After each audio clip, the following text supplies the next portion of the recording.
Hey guys, I'm Nick and welcome back to Sci-Finatics. Or if you're new here, please don't forget to click that big red subscribe button to stay up to date with all of the latest Star Trek news on YouTube. So today I'm talking to you about a bit more information regarding Star Trek Picard Season 2 and what we might have in store for us in terms of Q's appearance. John de Lancie has been busy once again. I'm back. Yes, I am. He has been giving a few little more bits of information about what Q is up to in Season 2 of Picard and what we might expect. So let's get into this news and see what Q is up to in Season 2 of Picard. Okay, so the first bit of news about this is that John de Lancie has said that he has started shooting. Very excited to be on set and to be back into the role of Q once again. And it would appear that Q is appearing quite prominently in the first two episodes of Season 2. Whether he's in more than those first two episodes of the season, he's yet to have elaborated on, but at least for now, we know he's in at least two episodes of the season. And considering the seasons are only sort of 10 episodes long, that's obviously a good chunk, but my guess he would be in more than two. He'd probably be involved in the first two, and then he would probably put them in a predicament, and then he'd probably come back at the end or something to that effect. John de Lancie also mentioned that these first episodes that involve Q are directed by Jonathan Frakes.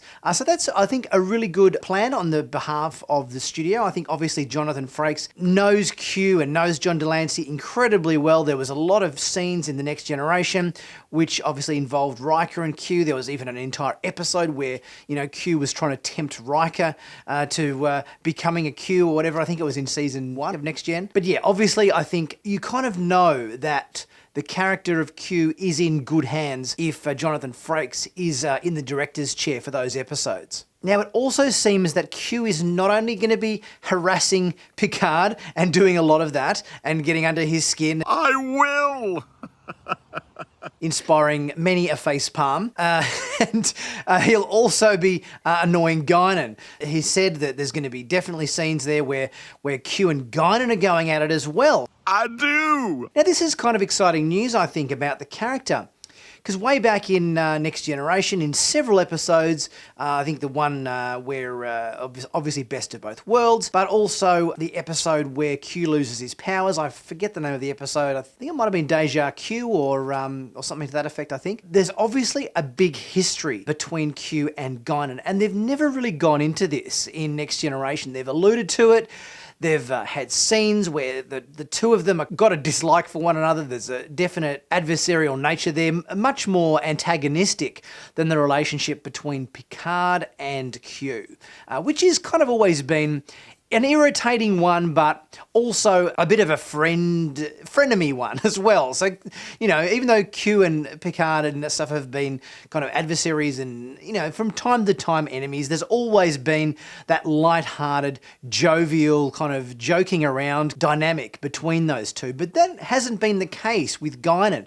That relationship, you get the impression, is absolutely bitter rivalry and dislike, particularly on Guinan's behalf towards Q. So it's going to be really interesting to get that relationship more developed than what it was in Next Generation, because it's sort of one of those dynamics and one of those things that little seeds have been dropped throughout multiple episodes of Next Gen about this relationship. And I don't think it's just about Guinan and Q. I think it's also to do with Guinan and her whole people. I think whether there was some obviously dynamic there where maybe Q was responsible for introducing the Borg to Guinan's people, the Elorians. They obviously had their entire homeworld decimated by the Borg, so obviously there's, you know, a bit of bad blood there. It's going to be really interesting to see how that plays out between Guinan and Q. I'm just harassing everybody. There's a lot of gold to be mined from that relationship. Other interesting thing about this cameo video that John de Lancie did regarding Q is he's obviously started filming. He's been filming Season 2 episodes of Picard since about April 13th. So it's sort of, at least a week or so now behind the cameras. And John de Lancie still has his beard. It's a little bit more trimmed than initially we saw him in previous videos, but it seems like they've allowed him to keep his goatee for Q, which I think is kind of a good look. His beard and hair are still grey. They haven't colorized it. They haven't made it dark and blackened his hair and blackened his beard. It's original color. That's certainly an interesting visual for Q, because one aspect I've always been interested about in terms of Q's return to the character, when we see Q being an omnipotent, eternal, immortal being, is he going to appear the same as we saw him back in Next Generation? Because he's sort of ageless, I suppose. From these cameo videos that John de Lancie's done, he appears in his normal self in 2021, grey hair, grey beard and all that sort of thing. So I'd be really interested to see how Q is first introduced to us in Star Trek Picard Season 2. My hope would be that when we first see Q, they've used deepfake technology or whatever to de-age John de Lancie and to make him look as he did in, say, the All Good Things finale of Next Generation. And then to realise that Picard looks many years older than what he last saw him. So therefore Q then modifies his appearance to match Picard's seniority, and obviously, throws in some sort of quip or something, oh, Mon Capitan, I like this new seasoned look of yours, I can do that, and he, does his click and flash and he's suddenly old, or something to that effect. I think that would be nice. I think it would be good if we first see him, he's as we remember him, at the end of Next Generation, and then he modifies his appearance to match Picard's appearance. That would be a really good way to transition the character into John de Lancie's age as he presently is, because obviously the studio doesn't want to have to de-age every single shot of him in the whole show. That would be incredibly cost prohibitive. One other piece of information which he said is that he hasn't had a chance to work with the other supporting cast members, so Rios and Girardi and, Raffi and all of the others. That would lead me to believe that when we first see Picard in Season 2, in the first episode or two, that maybe he teleports Picard somewhere else, off the ship or in a one-on-one environment. So it seems like there's been a lot of scenes filmed where Q is annoying the hell out of Picard. There's, definitely that sparring and dynamic going on, but he hasn't had a chance to work with the other crew members.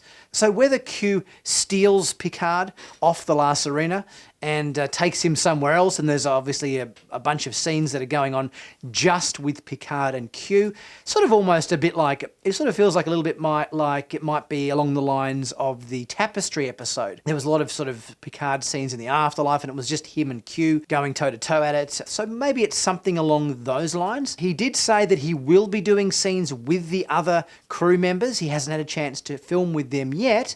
He's just been filming scenes for the first 2 episodes, which definitely seem like they are just him and Patrick Stewart alone. It's going to be almost as interesting to see how Q responds to the new crew that Picard's got on the La Sirena, as opposed to his old crew on the Enterprise. And I'm sure there's plenty of quips and digs and jokes and stuff Q's going to throw at the La Sirena crew, as well as Picard as well. That's certainly going to be an interesting dynamic there with the new crew and Q. I'm looking forward to that. In other Star Trek news, Santiago Cabrera posted a photo on Twitter the other day outside his trailer wearing his COVID mask over one ear, saying that sites are back up in space. It's all happening for Picard Season 2. And one little cute thing I did notice about this photograph, it's completely unintentional and a complete fluke. But if you have a look at this photo that Santiago Cabrera posted, there's a reflection in his sunglasses, and it looks exactly like an upside-down Starfleet Delta. It was one of the first things I noticed about this image. Completely random reflection there, but I thought that was really cute that this little unintentional moment has, in his sunglasses reflection, has got a total Star Trek, badge and stamp of approval on it. So I thought that was kind of a cute, unintentional moment in this photo that he posted. So guys, I'm really excited about Season 2 of Picard. Can't wait to see Q. Can't wait to see whatever time travel element has got going on in the season, because we've got a pretty good idea that there's going to be time travel involved. That's all good stuff that I'm really looking forward to. But let me know your thoughts about Q's appearance in Season 2, what you're looking forward to, what your predictions are. Let me know your thoughts in the comments section, guys, and don't forget to like, to share, to subscribe. Check out my merchandise in the merch store where you can pick up some cool Star Trek themed t-shirts like this one. This is a really popular one. And also click on the join button where you might be able to learn more about becoming a Sci-Finatics member and really help support the channel, keep things going every week like I do. It's all very appreciated. And I will see you guys next time for my next review.